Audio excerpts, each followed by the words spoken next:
Hello friends, welcome to our channel DK's Kitchen. இன்னைக்கு நம்ம சுவையான ப்ரக்கோலி சுக்கா எப்படி செய்யறதுன்னு பார்க்கலாம். இது சப்பாத்தி, பரோட்டா, தோசை எல்லாத்துக்கும் ரொம்ப நல்லா டேஸ்ட்டாக இருக்கும். வாங்க அதுக்கு இன்க்ரீடியன்ட்ஸ் பார்த்துடலாம்.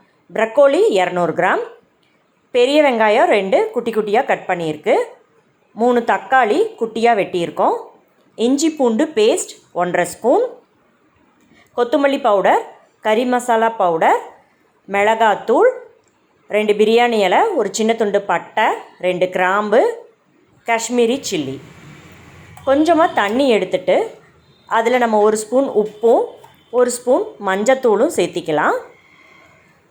அதில் சின்னதாக வெட்டி வச்சுருக்க ப்ரக்கோலியை நம்ம அதில் ஆட் பண்ணி நல்லா கழுவி எடுத்துக்கலாம். ஏன்னா ப்ரக்கோலியில் ஏதாவது பூச்சி ஏதாவது இருக்கும், நம்ம கழுவி எடுக்கும்போது எல்லாமே கிளியர் ஆகிடும்.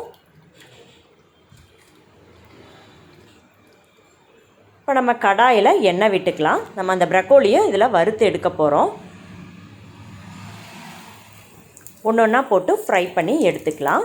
நம்ம தண்ணியிலிருந்து வடித்ததை இது மாதிரி ஒரு கிளாத்தில் போட்டு வச்சிட்டோன்னா நம்மளுக்கு அதில் இருக்கிற தண்ணி எல்லாமே உறிஞ்சிடும்.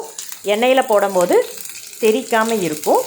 ஒன்று ஒன்றா ஆட் பண்ணி மெதுவாக பொரித்து எடுத்துக்கலாம். இது நல்லா கலர் சேஞ்ச் ஆகி வரும்போது நம்ம அதை தனியாக ஒரு பிளேட்டில் மாற்றி வச்சுக்கலாம். எண்ணெய் விட்டுட்டு இதில் நம்ம 2 பிரியாணி இலை ஆட் பண்ணிக்கலாம்.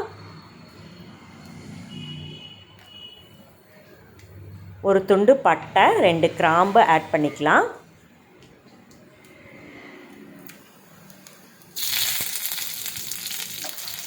பெரிய வெங்காயம், கருவேப்பிலை, மிளகாய் எல்லாமே நம்ம சேர்த்து இதில் வறுத்தரலாம். வெங்காயம் நல்லா வதங்கிடுச்சு.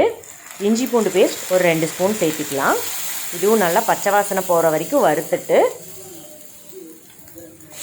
தக்காளி நம்ம 2 பெருசாக இருக்கிற தக்காளி எடுத்து வச்சுருக்கேன், அதுவும் சேர்த்து நல்லா வதக்கிடலாம். தக்காளி வேகிறதுக்காக நம்ம உப்பு ஆட் பண்ணிக்கலாம். இப்போது வெங்காயம் தக்காளி எல்லாம் நல்லா மசிஞ்சிடுச்சு. இப்போ நம்ம எடுத்து வச்சுருக்க பவுடர் எல்லாமே சேர்த்திக்கலாம். கொத்தமல்லி தூள் 2 ஸ்பூன் ஆட் பண்ணியிருக்கு, கரி மசாலா தூள் 1.5 ஸ்பூன், காஷ்மீரி சில்லி 1/2 ஸ்பூன், மிளகாத்தூள் 1.5 ஸ்பூன். காஷ்மீரி சில்லி போடலைன்னா நீங்கள் மிளகாத்தூள் கொஞ்சம் எக்ஸ்ட்ராவாக ஆட் பண்ணிக்கோங்க. இப்போ பவுடர் எல்லாமே நல்லா மிக்ஸ் ஆகிடுச்சு. இதில் நம்ம ப்ரக்கோலியை ஆட் பண்ணிக்கலாம். நல்லா வதக்கிட்டு தேவையான அளவு உப்பு நம்ம இதிலே ஆட் பண்ணிக்கிறோம். கொஞ்சமாக தண்ணி விட்டு இது நல்லா சுருளை வதக்கிக்கலாம். மூடி போட்டு வேக வச்சிடலாம். அவ்வளோதாங்க, எண்ணெய் திரிஞ்சு வந்துருச்சு. ப்ரக்கோலி சுக்கா சூப்பராக ரெடி ஆகிடுச்சு. பாருங்கள், நம்மளுக்கு கிரேவி கன்சிஸ்டன்சி வந்துடுச்சு.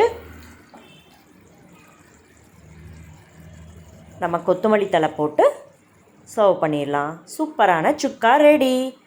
தேங்க்யூ.